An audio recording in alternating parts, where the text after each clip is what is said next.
Who do you think is Satoshi Nakamoto?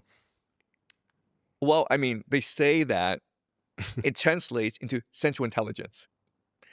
And the story makes no sense, right? Because why would you spend years, possibly decades, in your basement creating a new technology, the blockchain technology, and then just give it for free to the world?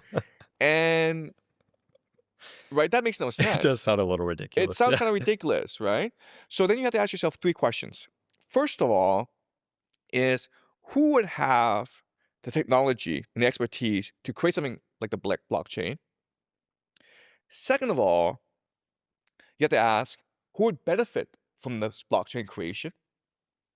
And the third question you want to ask is why would they keep it secret? Okay, and when you do game theory analysis, you look at all possibilities, you end up with the deep state, the American deep state. You end up with the CIA. Okay, so the first question, who would have the expertise and the technology to create the blockchain? Probably the same people who created the internet. Probably the same people who created GPS, DARPA, NSA, CIA. Probably these guys, right? If they create the internet, blockchain, it's just more of an enclosed model of the internet, right? Where the internet is open, but the blockchain is actually closed up to certain members. But everything is transparent within the blockchain, right? So that's the first question. Second question is, who would benefit from blockchain? Well, the CIA, because of two things. One is surveillance, where they're able to monitor everything, right? It's almost like a Trojan horse if you were to use blockchain. Second is like the CIA, it does a lot of black ops. It is a government within a government, right? It is basically outside of all political control, but it needs a mechanism to finance its operations. It basically needs a money laundering operation, and blockchain is a great mechanism to finance a lot of its operations, especially drug trafficking. Okay. Third question is, why would they keep it secret? And the answer is only if people believe that this was transparent, open, and beyond authority, beyond political control. Does it have value, right? So the moment people recognize that this is a CIA operation, people won't put their money into blockchain. People won't put their money into Bitcoin. They'll be like, I mean, why would I do that? You have to ask yourself this question: where are the blockchain servers located? Right?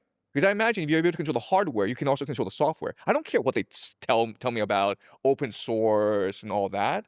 I want to know where the databases are, where the servers are, physically. It's interesting too that it's designed like a religion. Yeah. Hmm. I'll tell something else, okay? Mark Zuckerberg. That's what I was going to ask about. Yeah. So Mark Zuckerberg had this conflict with the Winklevoss, Winklevoss twins. Yeah. the Winklevoss twins, okay? And so the Winklevoss twins sued Mark Zuckerberg, claiming that Zuckerberg stole the idea for Facebook from them. Okay, and this went to court, and there was a settlement. I forget the amount, okay? But then the Winklevoss twins took a sizable portion of the settlement and put it all in Bitcoin. Like, we're talking about millions of dollars into Bitcoin when it was like just a novelty. Why would people do that? They're the largest individual owners today, I believe. I don't know that, but I'm just saying, like, back then, when this was a novelty, when this was a niche thing, and these are not technologists, right? Why would they put millions and millions of dollars into this thing? That's really strange.